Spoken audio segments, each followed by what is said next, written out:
There are moments in life when direction feels like choice, when a step forward appears voluntary, even brave. We like to believe that meaning is something we build, with effort, with reason, with intention. That the world is mostly silent until we speak into it.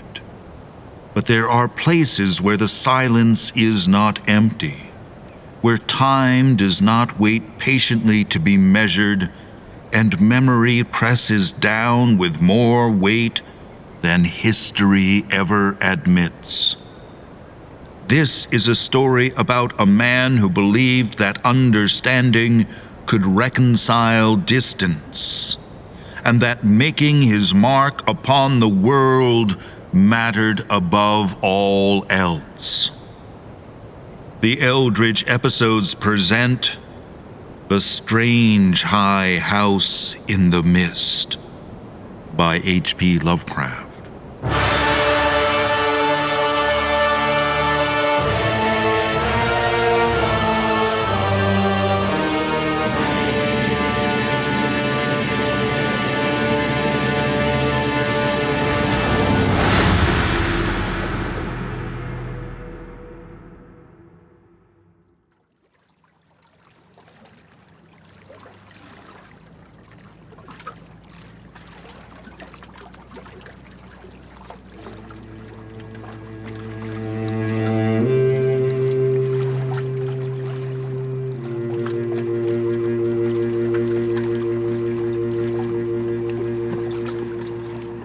Dear brother, I hope this letter finds you in good health and in better spirits than when we last spoke. I write to tell you that my years at Arkham University have at last come to their proper close, and that the short appointment I held afterward at Narragansett Bay College, hardly more than an internship really, has ended as well. Though the experience was valuable, it made plain to me that the academic life, rigid and predictable as it is, may not suit the kind of work I feel compelled to pursue. My wife is well, and though the constant shifting of our plans has worn on us both, she bears it with remarkable patience. For the present, Agnes and I have settled here in Kingsport, taking a modest room upon a steep lane overlooking the harbor. The address, should you wish to write, is 17 Bridge Lane, just off the Old Wharf Road. The postmaster assures me letters will reach us without much trouble. The town is older than anything I knew in Arkham or Narragansett. It feels carved from a sea story, steeped in a kind of ancient quiet that both unnerves and inspires. The houses lean with such age that they seem to bow toward the sea, and the streets twist in ways that no map could ever properly capture. Most mornings, the harbor lies shrouded in a pale mist that climbs the rooftops like a living thing. All of it fills the mind with peculiar thoughts. But Kingsport's beauty has not yet translated into opportunity. My position at the college ended sooner than I had hoped, and I find myself between employments, with no lectures to give and no posts to fill. After much deliberation, I have resolved to attempt a work of my own, a book. To call myself an independent writer feels grander than my circumstances warrant, but I believe that if I devote myself wholly to the task, I may produce something of worth. Unfortunately, until such a work takes shape and finds a publisher, we have only my wife's thrift and what few savings remain from Arkham to sustain us. I know that my decision not to return home and take up the family trade disappointed Father, and perhaps you as well. I do not mention it to reopen old quarrels, only to show that I understand the weight of those expectations. Still, I ask, with some embarrassment, whether you might lend a small sum to carry us through the next few months, enough to keep our modest room and table while I commit myself fully to this manuscript. I do not ask this lightly. I intend to repay every penny once the book is complete. Whatever your reply, know that I remain your affectionate brother, and that I hold hope our paths may one day run closer together than they have in recent years. Yours sincerely, Thomas Olney. Thomas, supper's ready. Oh, sure.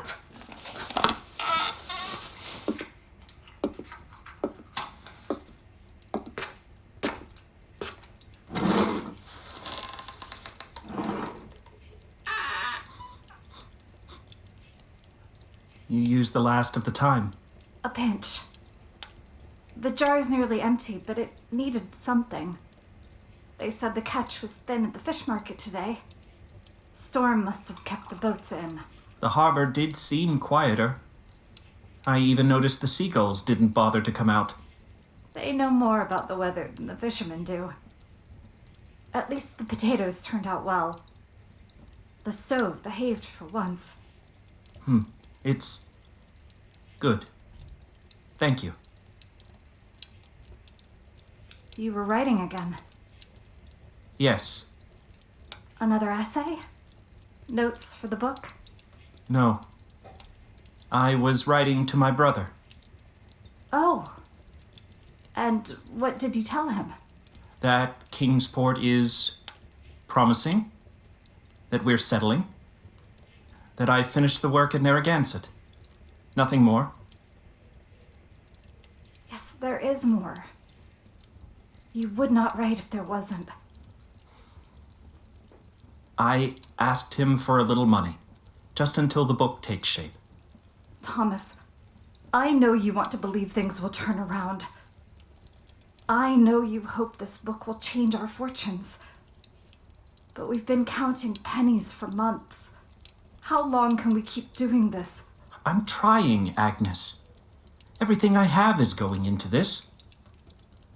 If I could just finish something. But nothing is finished. And the tutoring stopped, and Arkham hasn't written back. And the room gets colder every week, and we can't afford more coal. I believed in you. I still do. But belief doesn't keep food on the table. I won't go back to Father's shop. I won't. Why not? He'd take you back without hesitation. The chandlery is steady. Ships always need canvas, rope, a tar. We'd have support, a chance to start a family. I spent years studying so I wouldn't end up measuring rope and packing crates my whole life. I want something more than that. What's wrong with a life built on honest work? I want to leave something behind. Something people will remember.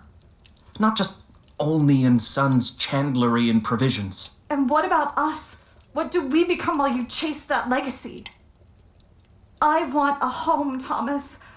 I want children someday. I want to know we can buy bread even if prices rise. I don't want to choose between lunch and supper. I saw you pretend you weren't hungry yesterday. Do you think I don't notice, or that I don't hear you pacing at night, worried sick? I thought Kingsport would be different. A place to begin, to breathe. Unless you become a fisherman, Kingsport won't feed us, Thomas. I'll finish the book. I will. Something will come of it. I hope so. Truly.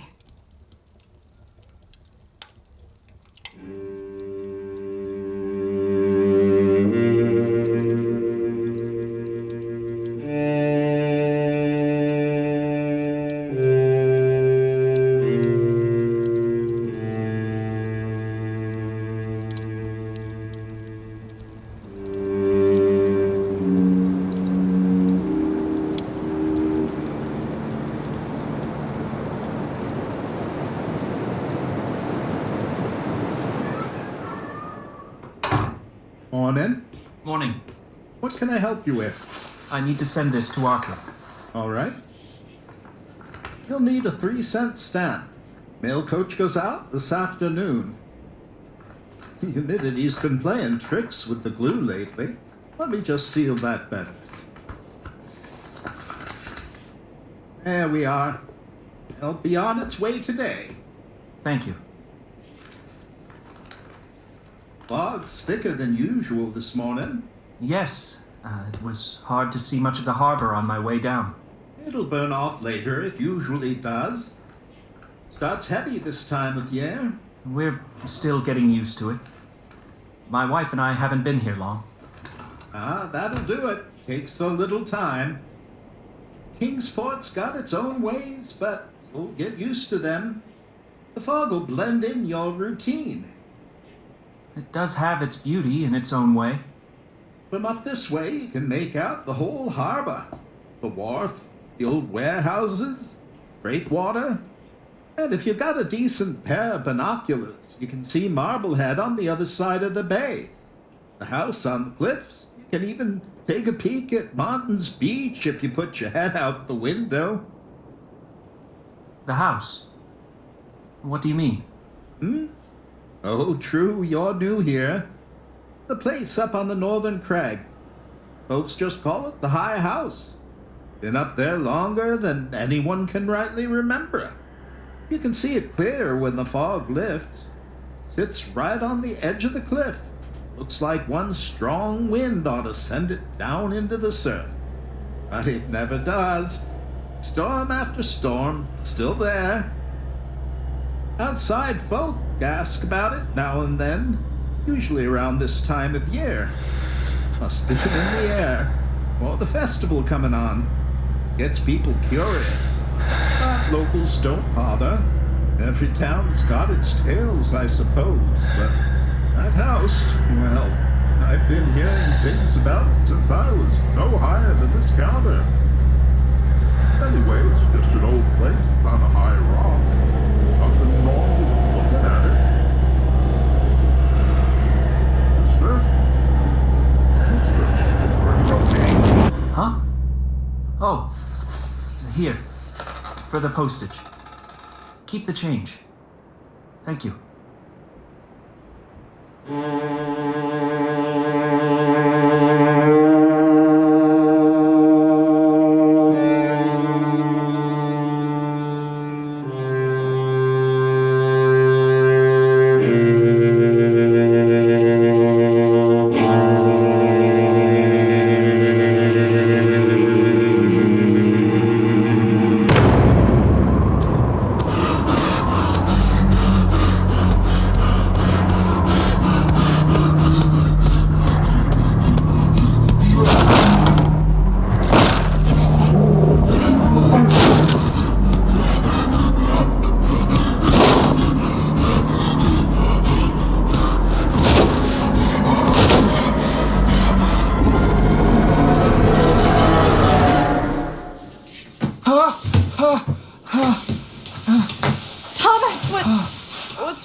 Just a dream.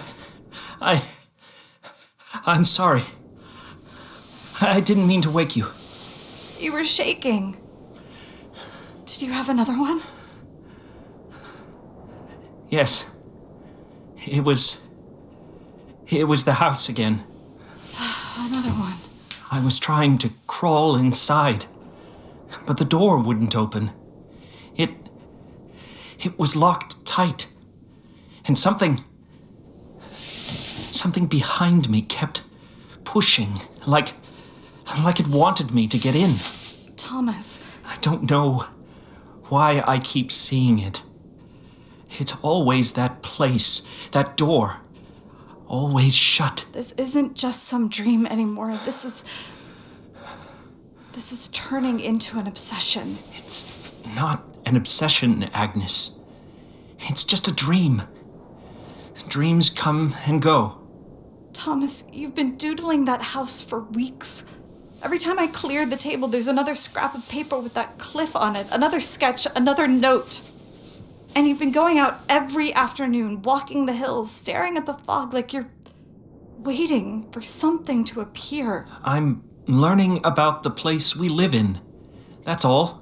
That's not true. You spent an entire day in the library looking at this last week. A whole day. I was looking for a specific book to use as reference, Agnes. And then you said you were thinking about speaking with that old man from Water Street.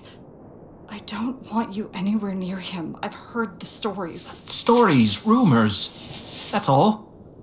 He's just an old man. I wasn't even sure I would talk to him. Thomas, listen to yourself.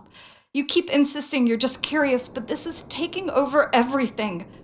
You're fixated on that place, and it's stopping you from writing. That's not true. I'm thinking. I need to find inspiration. Why write something that is not worth writing? For money, Thomas! Your brother hasn't written back. The money we brought from Arkham is nearly gone. I'm counting every coin before I go to market. And you've spent the last few weeks chasing ghost stories up and down the town like it was a job. I'm trying, Agnes. I really am. I need the right idea. And what if the right idea is sitting unwritten because you're too busy running after that house every waking moment? If you want to write about something, then write about that goddamn house you're obsessed with.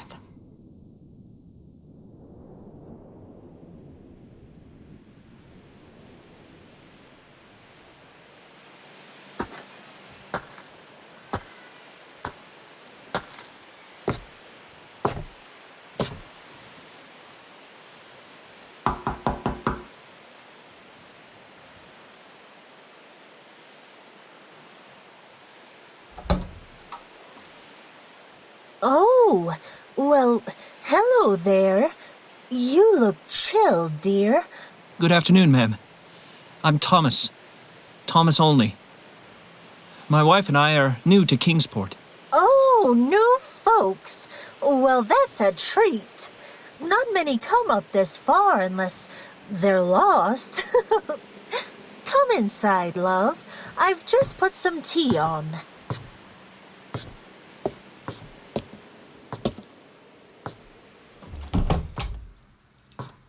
There now. Sit. Always nice to have company. What brings you all the way up this hill? Right.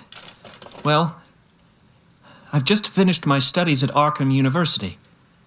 I'm trying to write my first book. Oh, how wonderful. A writer in town. Kingsport could use more of those. We've got plenty of stories, that's for sure. Well, that's exactly what I was hoping. Since we arrived, I've grown really interested in the town's history, its age, the families who have lived here a long time. And I heard you've been here most of your life.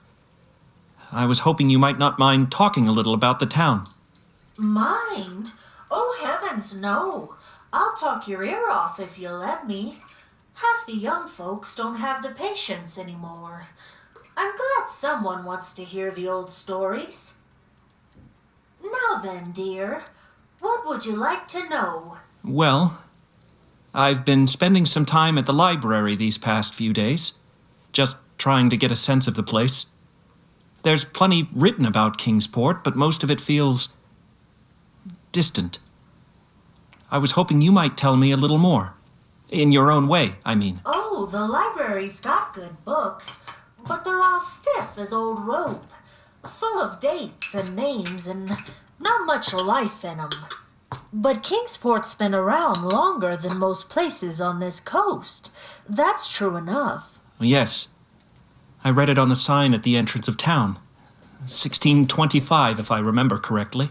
The first families were here before the colonies were proper colonies. Old sea folk mostly.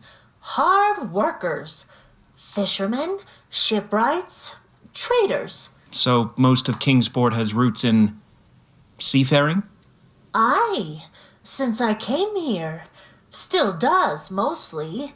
The wharves may be a bit quieter now, but back then, ships came and went at all hours. Some as big as houses, too. All creaking wood and white sails. Oh, so you're not born here? No. My brother James and I came down from a little fishing place further north. We saw the town growing slowly, not like a boom or anything. Just families staying, children marrying, Houses going up on every bit of rock that wouldn't slide into the water. Some of the streets twist the way they do because the houses were here first, and the roads had to find a way around them. I did notice that. Walking around feels like the town wasn't planned at all. Oh, it wasn't. Kingsport just happened, like moss on a stone. And what about the stories? The old tales? The library hinted at some, but very vaguely. I thought someone who's lived here their whole life might know them a bit better. There are more stories in Kingsport than I've got years left. Most of them harmless as kittens, mind you. Just old family tales, sea yarns, things folks used to tell to pass the time on stormy nights. Anyone in specific? Actually, yes. I mean, those are all interesting, of course. But I came across a few things.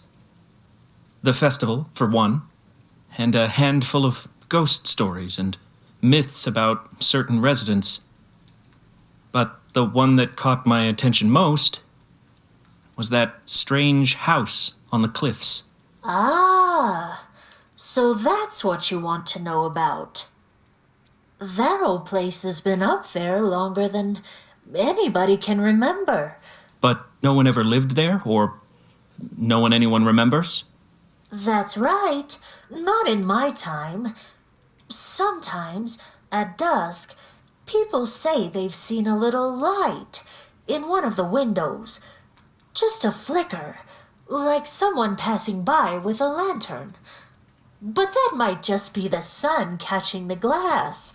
Fog plays tricks on the eyes, dear. Always has. The young ones talk about climbing up someday, but they never do. Not that they'd get far. There's no honest path up that rock. Never has been. Sailors used to say it would be a graver thing than falling overboard to try. Not because of danger, mind you, but because it's the sort of place that feels like it don't want visitors. Old fishermen spin tales, of course. Some say there was once a hermit living up there, someone who didn't care for company and liked to watch the sea from high as heaven.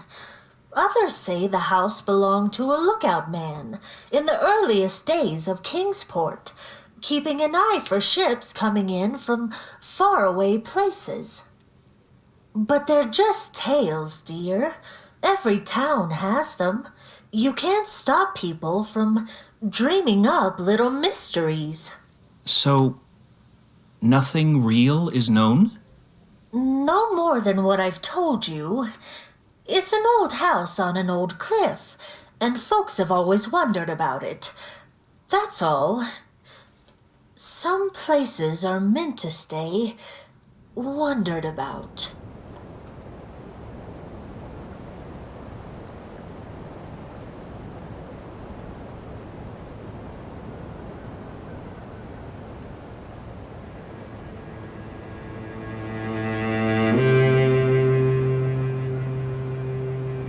Dear brother, I write to you again, though I don't know whether any of these letters ever touch your hands or simply vanish into some quiet corner of the Arkham Post. But this one feels different from the others. I feel different. Something in me has hardened into resolve. Foolish resolve, perhaps, but resolve all the same.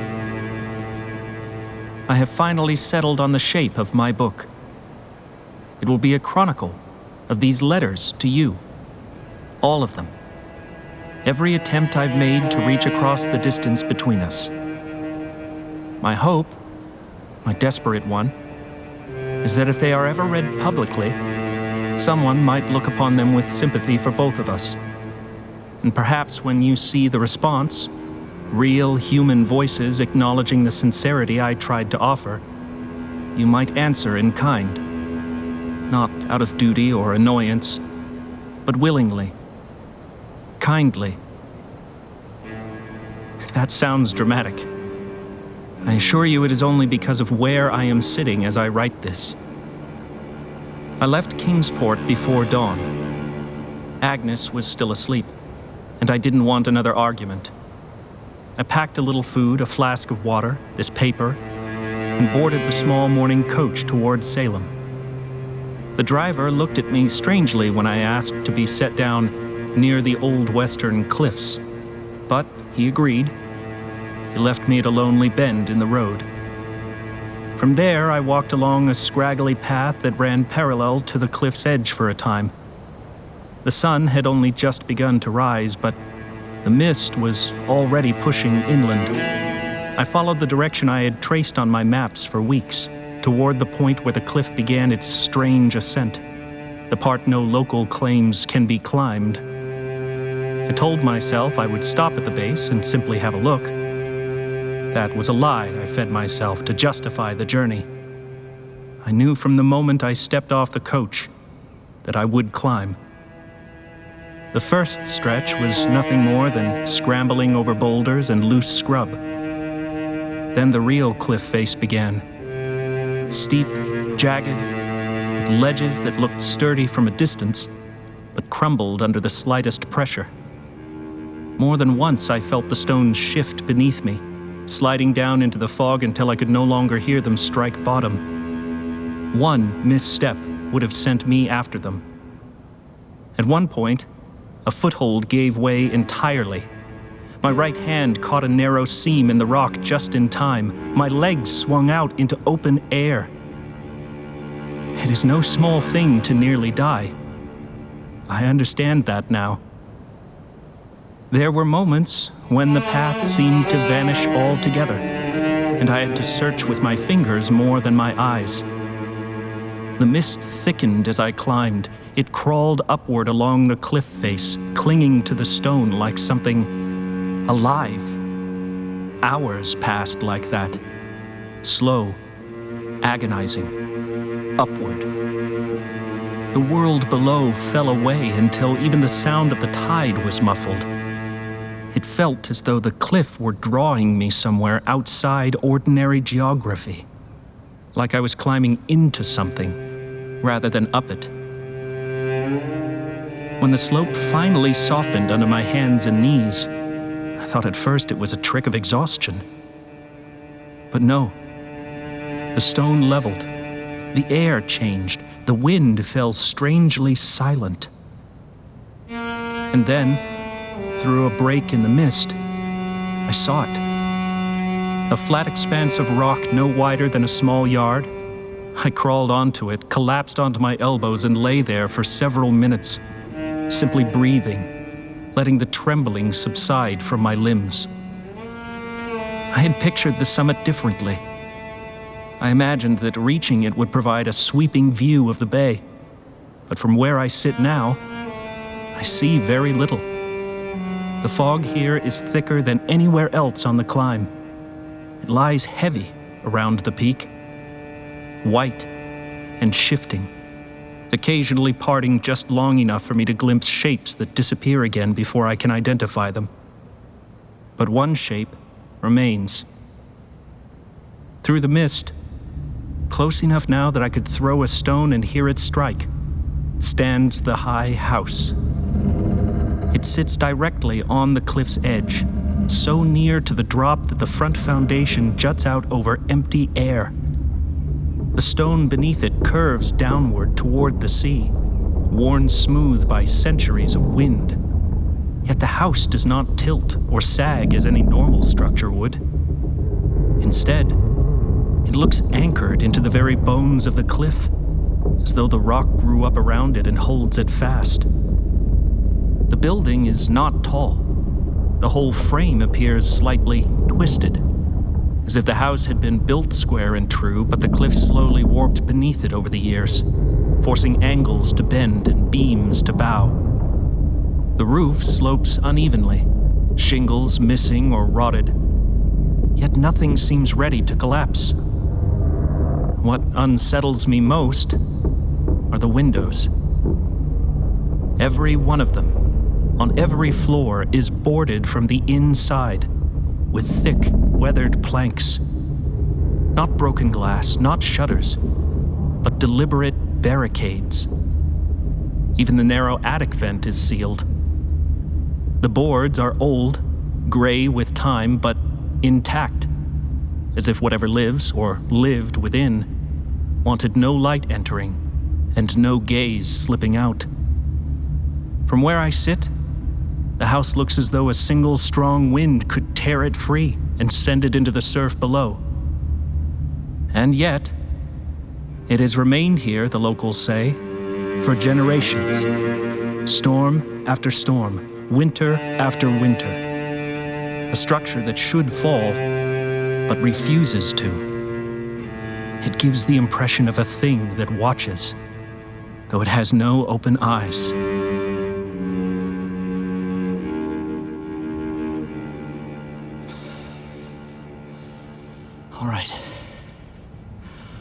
All right, you're here. You made it. Just walk.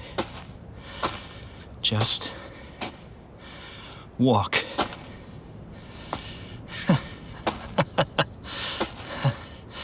It's only a house, Thomas. Just wood and nails.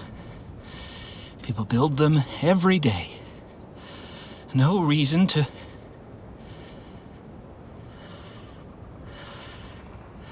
Just go. You climbed a cliff for this.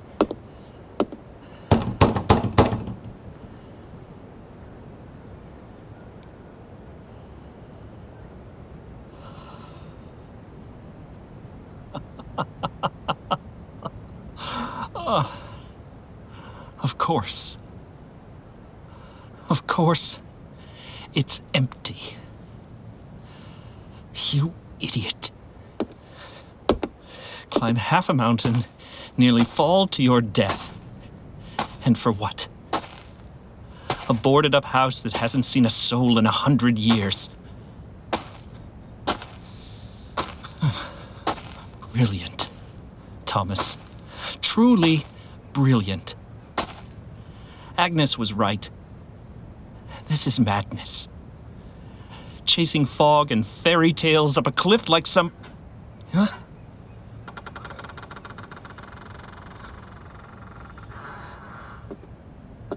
Oh, how do your legs feel, Thomas?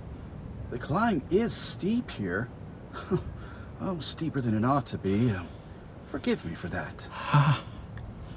How do you know my name? No, well, I've been expecting you these last few days. Expecting me? Who are you? I am the one who lives in the High House. No other name is needed here. No, come in, Thomas Olney. You've climbed farther than most would dare, and you shouldn't meet the night on shaking legs. There's a place to rest inside, and warmer air than the cliff can offer.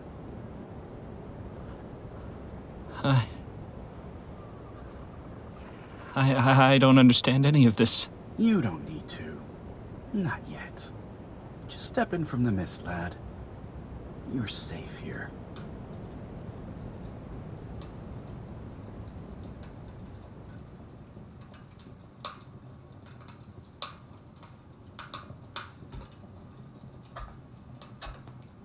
Come in, Thomas. You've carried yourself far enough for one day. Sit, and let the weight of the climb fall from your legs. All these things. Charts, wheels, compasses. It feels like a whole lifetime of voyages hanging on these walls. No, a lifetime, and more besides. I have known the sea in all its tempers. Calm, cruel, and wondrous. We have been companions for longer than I can rightly measure. So, you were a sailor? In my youth, yes. Though the sea has a way of shaping a man beyond his years. Some of us do not merely sail upon it. We serve it. And in time, it calls us friend. Rest now. Let the tremor leave your bones. You're safe here, and the sea keeps its watch over this house, as do I. Thank you.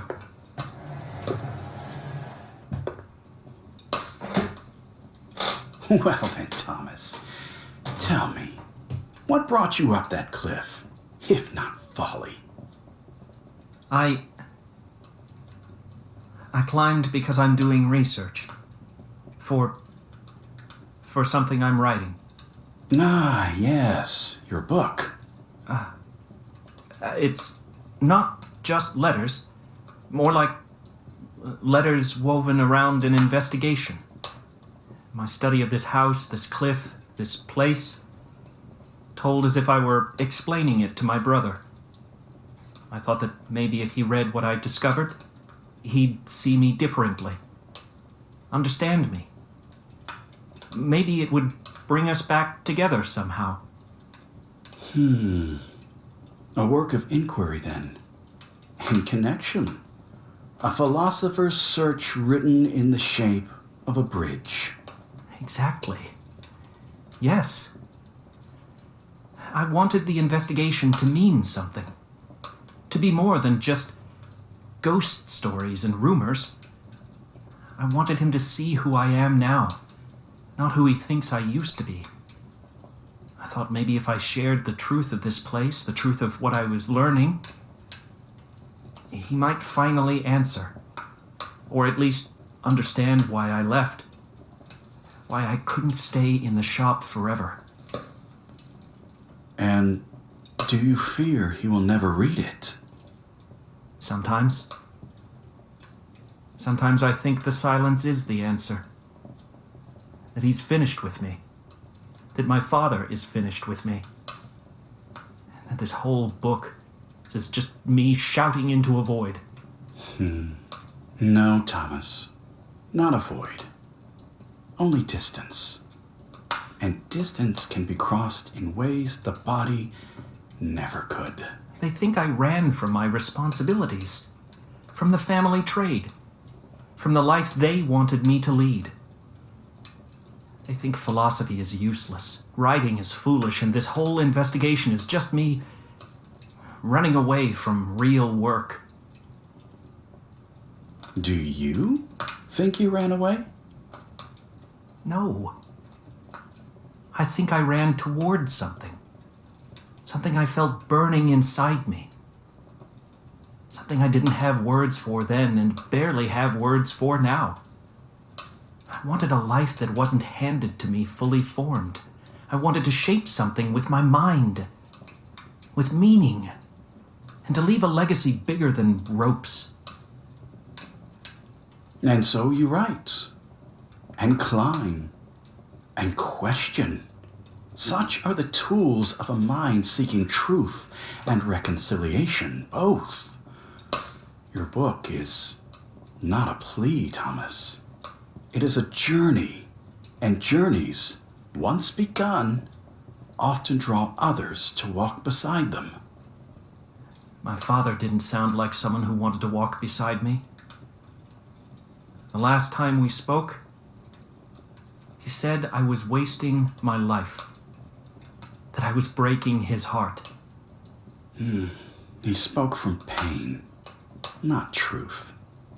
There are words born from fear that echo far longer than they deserve. But beneath them, affection still lives.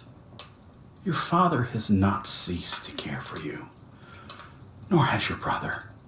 Of that, I am certain. Your wife's heart is much the same, Thomas. She challenges you, yes, presses you about money, about work, about the future. But these struggles do not rise from contempt for your ambitions. They come from hope, from her longing for a life built with you and for you. Her voice may sound sharp in the moment, but its root is love, not anger. There is no right or wrong between you and Agnes.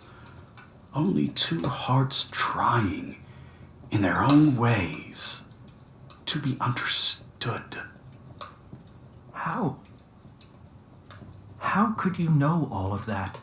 Because they speak to the sea, Thomas. Your father with rope in hands. Your wife with folded hands in prayer from the little church near the shore.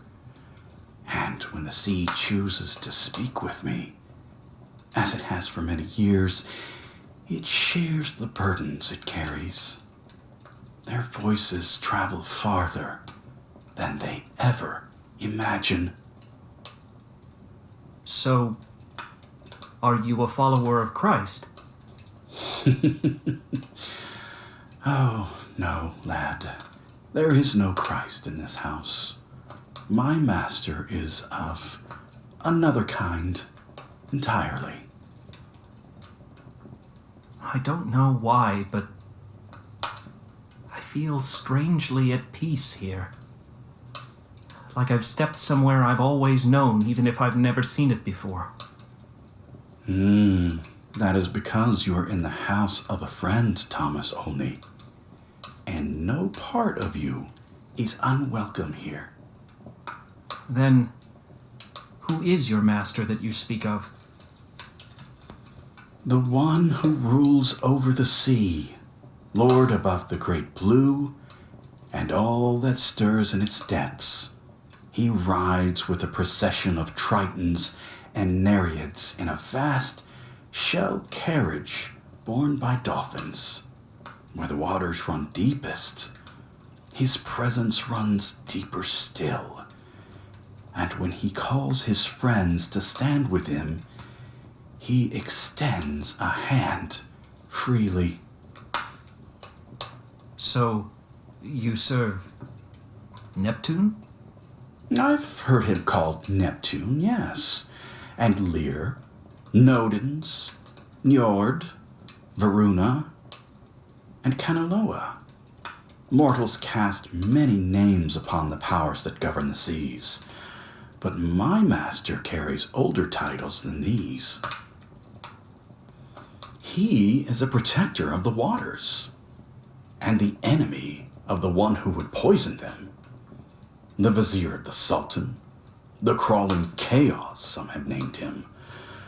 One of the great enemies, many, many masks.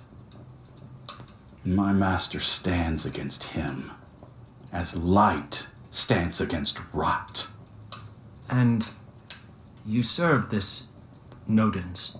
Aye, but do not imagine some grim bondage.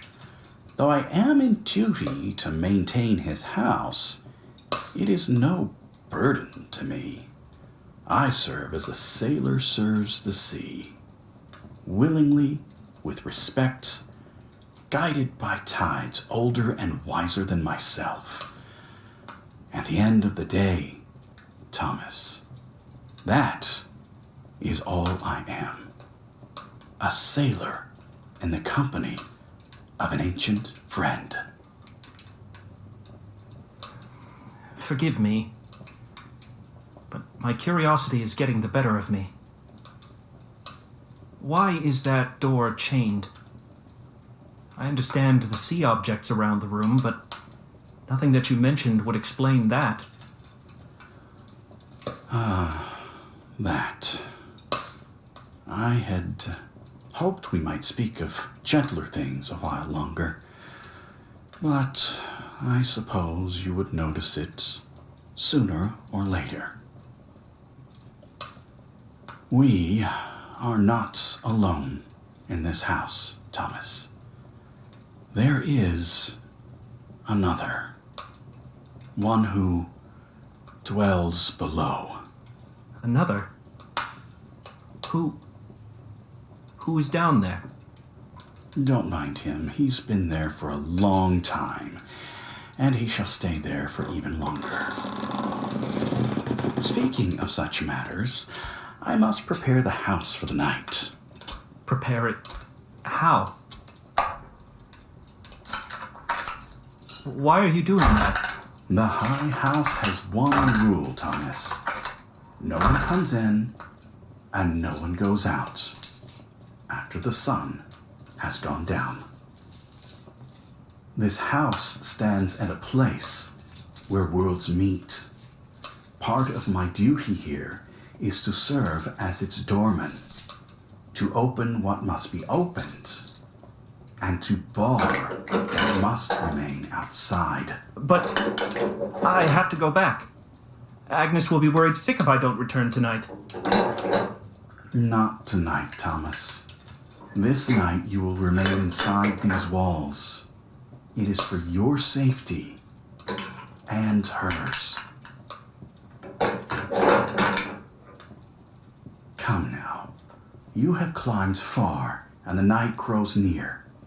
There is no reason to spend your energy in this conversation when you're tired. Let me show you your quarters. Rest while you can. We may continue our conversations in the morning.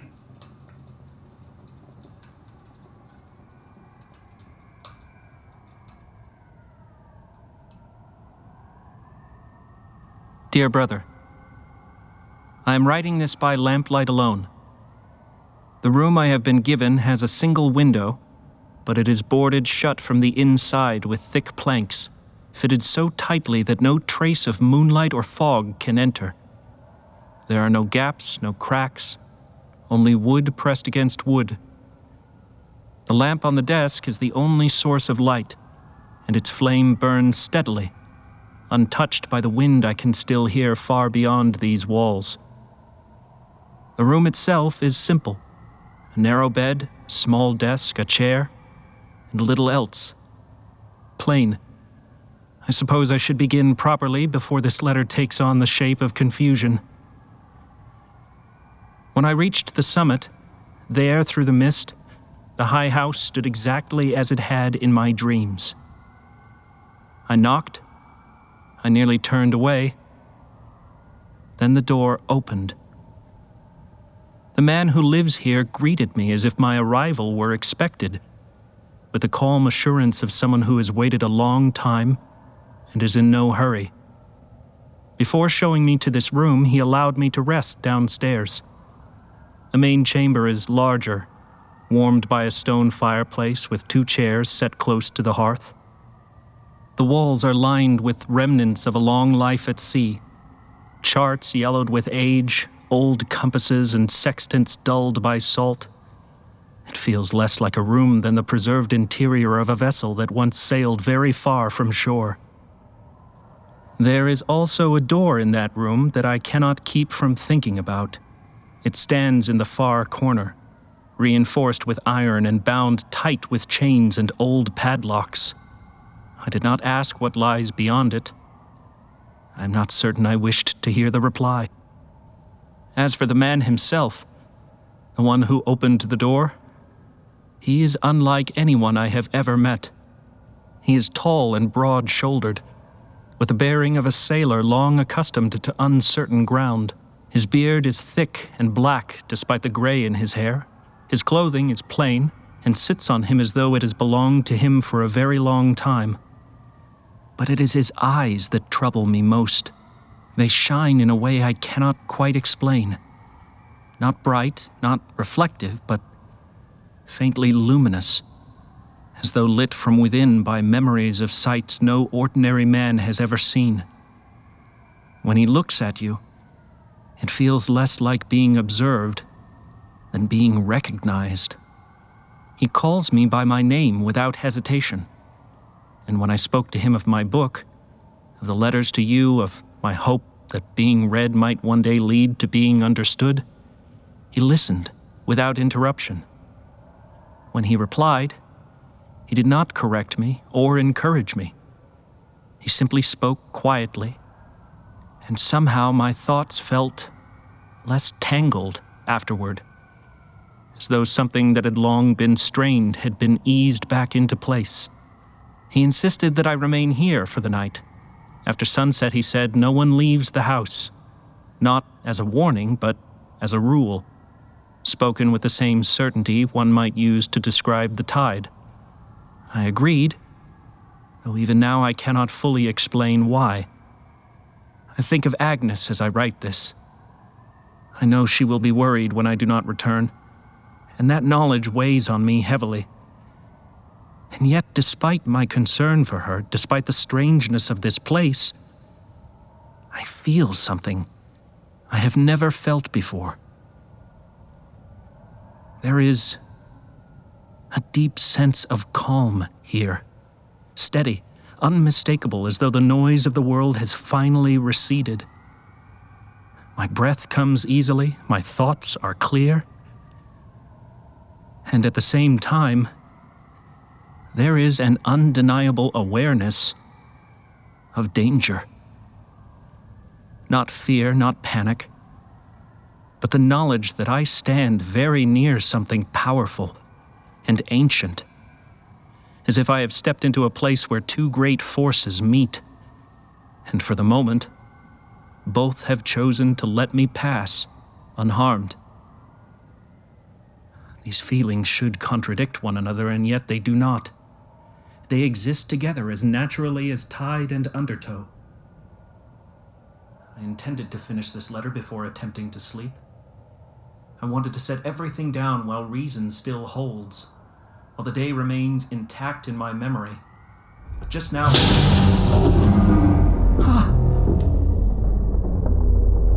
What was that?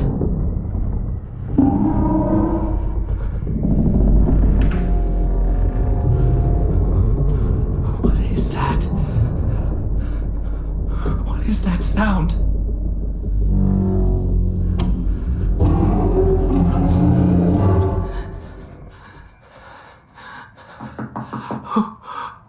Who's there? Easy now, Thomas. It's only me. I heard something outside. Was that supposed to happen? Don't mind the noises. They've been doing that for years. Years? You mean that happens often? Often enough to be dull. They test. They knock. Sometimes they try to force things when they grow impatient. But they have never come inside. They? Who? Those who are not welcome. That's not comforting. You understand, that's not comforting. You said the house was safe. It is. You are still here. No harm done to you. This place stands where things cross paths. Some are allowed to pass. Some are not. And I'm allowed? You are a guest. And tonight, a friend. You should try to sleep now. The night is long, and you've had more than your share of it already. Sleep? After that? Especially after that. What is it? Know this? Tea? Just tea? Not everything in this house is enchanted, Thomas. It's just chamomile. I thought you were about to tell me it was some potion or something. And it isn't. Sometimes the magic is in the simple things. Sleep now. Tomorrow we can speak more about your book, and then you may return to your wife. You are safe here. Remember that. Have a good night.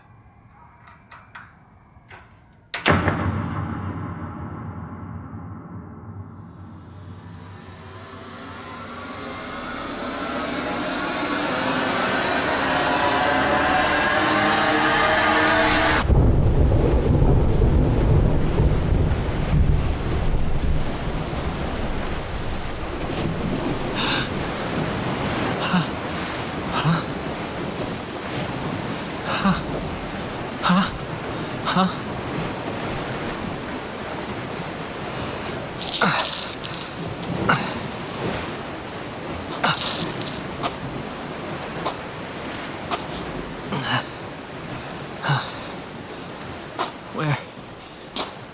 Where am I?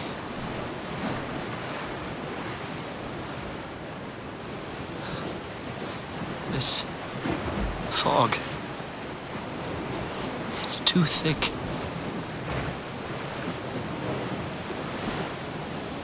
Hey! Mister? Hey! Is anyone there? This doesn't make any sense.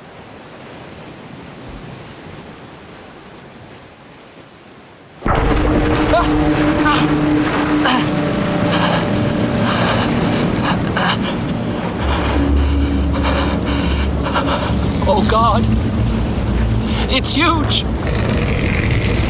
No, no.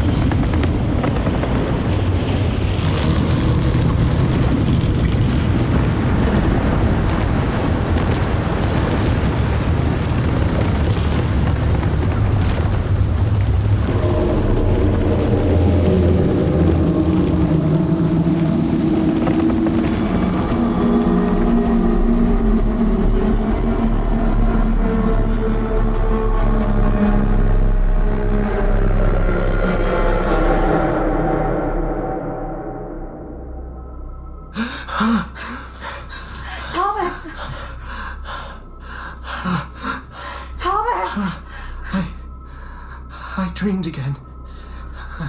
It was the sea. Something was coming out of it. Thomas, listen to me. It was huge, like a mountain lifting itself up. Thomas, we have to get out of here. Listen to me. This place isn't safe. That man is dangerous. We need to leave now. Agnes? What are you doing here? What am I doing here? What do you think? You've been missing for days. Days? The whole town's been talking about it. People went looking. I came with them. You came all the way up here? Of course I did. To get you out. Before something worse happens. We don't have time to argue, Thomas. We have to leave. But he said I was safe. Come on, let's go downstairs before he wakes up.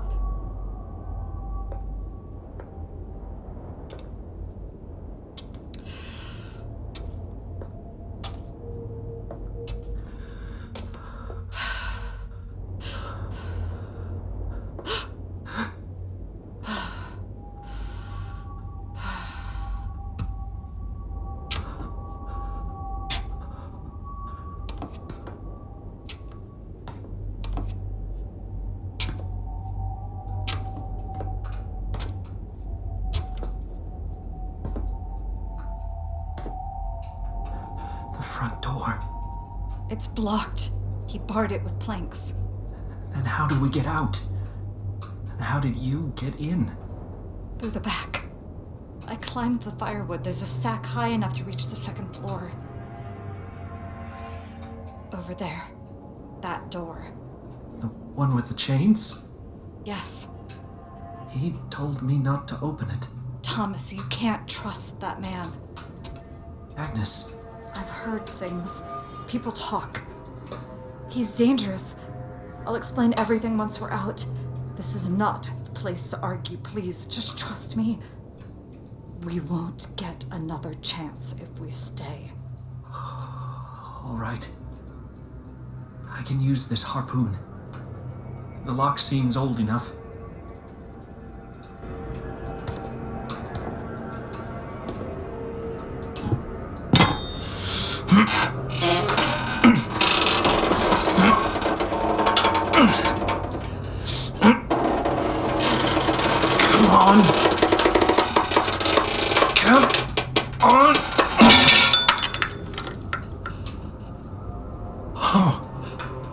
Too loud.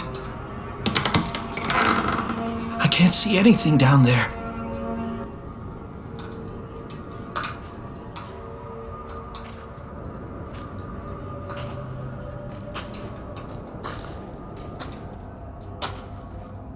didn't expect this. All these passages. I thought the house just sat on the rock. These walls. They're carved straight into the cliff. This goes deeper than I imagined. Thomas, please. I don't care about any of this. I just want to get out. You said earlier that I'd been gone for days. What did you mean by that? I woke up and you had disappeared. I was worried. Agnes, that doesn't make any sense. It's only been half a night, maybe less. What are you talking about? I woke up this morning, spent the day climbing the cliff, and the evening having the strangest conversation of my life with that man. Thomas, you've been missing for 3 weeks. 3 weeks? Yes, me, the whole town. People went looking. We spoke with Granny Orne, even the coach driver. That's not possible. You're not making any sense. Please, Thomas, we can talk about this later. The whole town is looking for you. Let's get out of here. I think there's something ahead. Yes, I see it too. Let me get close. Thomas, don't.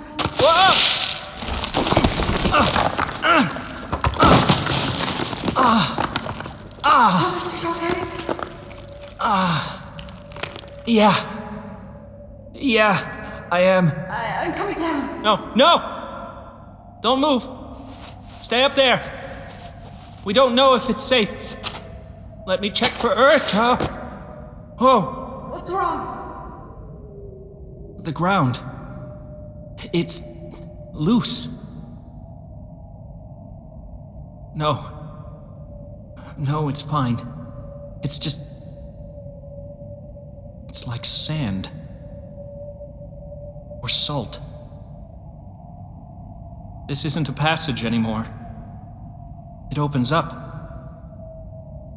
It's a chamber. Carved straight into the rock. There's a door on the other side. We could use it to get out. Thomas, please, we should keep moving. Just a moment. It's a symbol. Made of salt. A star carved into it. But it's wrong. Bent. I think I rolled over it when I fell. Thomas, leave it alone, please. Just a second. There's something else. A statue. Sitting on a small block. What? It's shaped like a man. Almost. But the body... it isn't human. It has wings. Folded closed. With claws, hands and feet. Please come back. A head. Thomas? It's... like an octopus. Thomas? Tentacles hanging down. Thomas! What? What have you done? Where's Agnes? Agnes? No. What did you do to her? She was just here. Thomas, listen to me. She woke me up. She told me to leave. She said you were dangerous. She said I'd been gone for weeks. That the whole town was looking for me.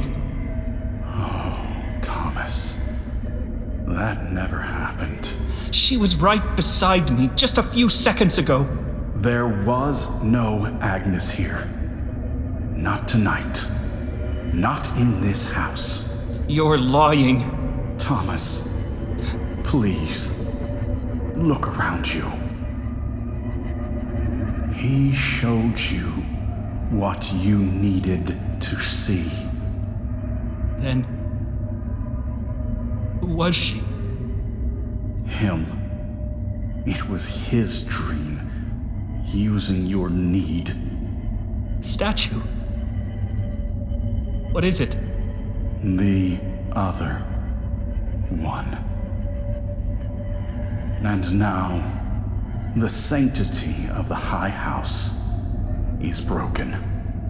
You broke the Elder Sign that protected it. Broken? We are no longer safe here. You said she wasn't real. She was a voice, given a shape, a borrowed memory. Then what did happen to me? You were chosen because you were vulnerable. Because you were already looking for something. Looking for what?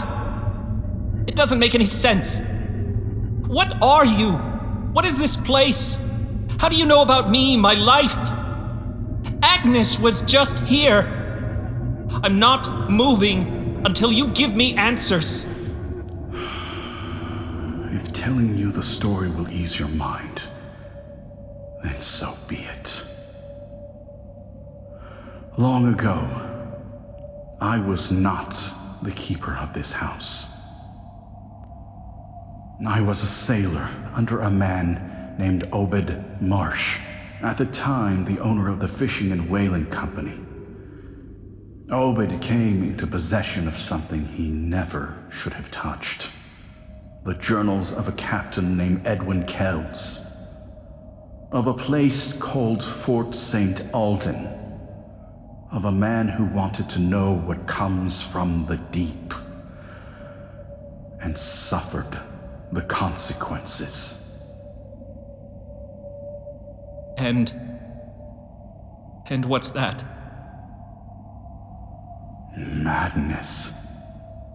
We followed Kell's trail there, with those who dwell beneath the sea. The deep ones. They offered abundance, fish beyond counting, and they gifted Obed something in return. Him. The statue. Yes. When I challenged Obed, when I told him this had gone too far, that was when I fled. I was found by another power. Nodens. I agreed to steal the idol, to bring it here. For 80 years, the house held. Until tonight. The sanctity is broken now. We cannot remain. Who is it? What is that? Thomas, there is something you must understand. Who is the statue? He is the dreamer.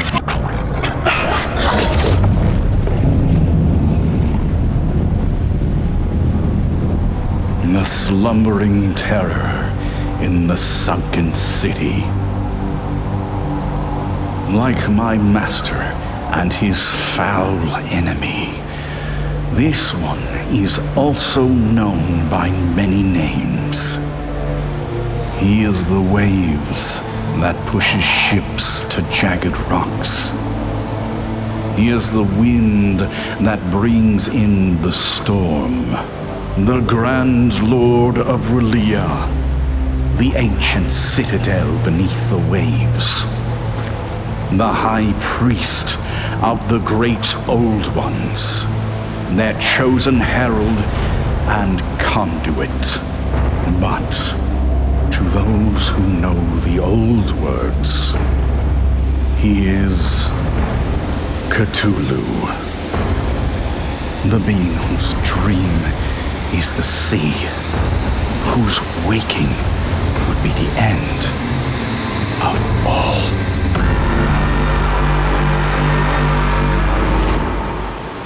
In his house at Relaya, dead Cthulhu waits dreaming.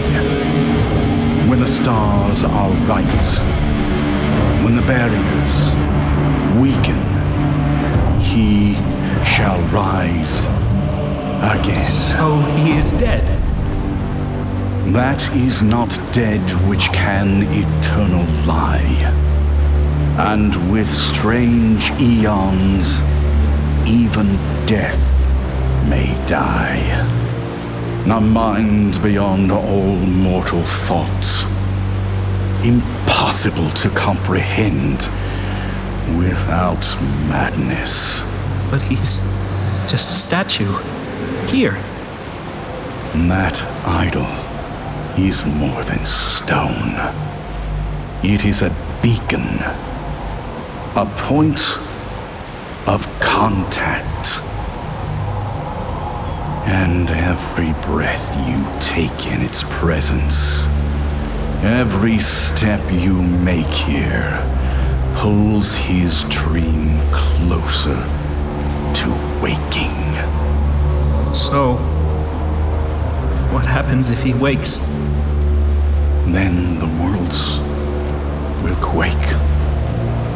Every shore, every sky, every mind, in a symphonic scream of madness. Cthulhu is not a god of mercy, not a savior, not an ally. He is the doom of the earth, the sleeping apocalypse. He is the thunder that crushes the world. And because the sanctity of the house was broken, because the seal that bounded him here was stepped upon, this place is no longer a refuge. Then, where do we go? We must move before his dream reaches out and takes us. What was that? They are here. Thomas, take the statue. What? Now! This way. Quickly! Through the mist door.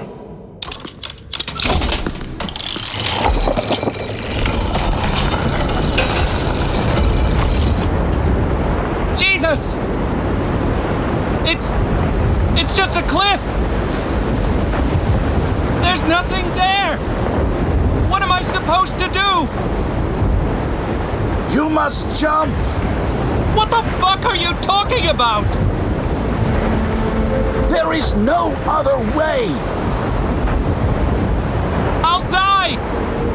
If you stay, we all will! You're asking me to jump into jagged rocks by the sea! I'm asking you to trust me.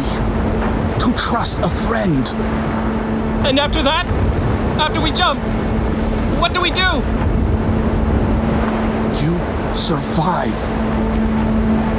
That is your way out. Wait! Aren't you coming? This is not my path. What do you mean? I made a vow to guard this house, to hold the threshold. I will keep it. Then what are you going to do? My task. And you will do yours, friend. When you land, search for others. Others? The enlightened ones. They are not far. Where? Arkham. You will do well. No!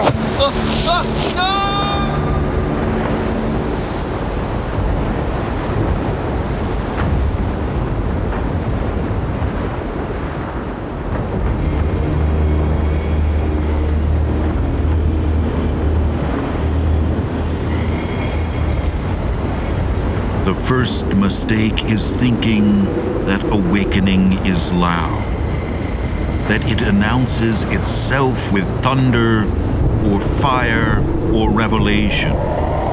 More often, it begins as permission, a door opened once too often, a boundary crossed with good intentions and insufficient fear. A symbol cracked, not shattered, but enough.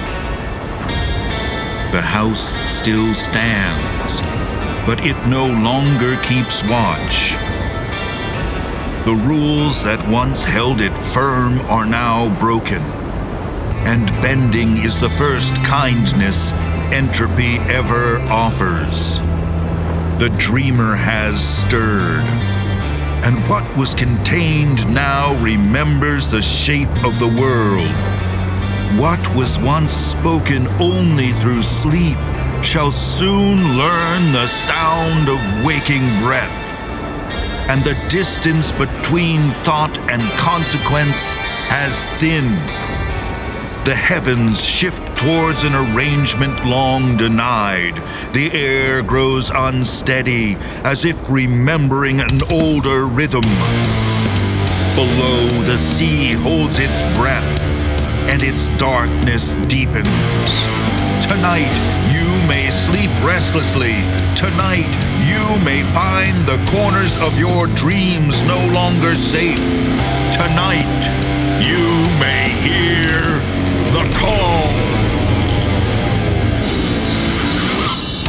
Plain Leathers as Thomas Olney. David Bryson as the One. Alice Irwin as Agnes Olney. Liv Ravenshaw as Granny Orne. Paul Singer as the Postmaster. Jeff Devine as the narrator. Artwork by Hal. Written, directed, and produced by João Victor Vila. This has been The Strange High House in the Mist, brought to you by the Eldritch episodes. These are not just stories. They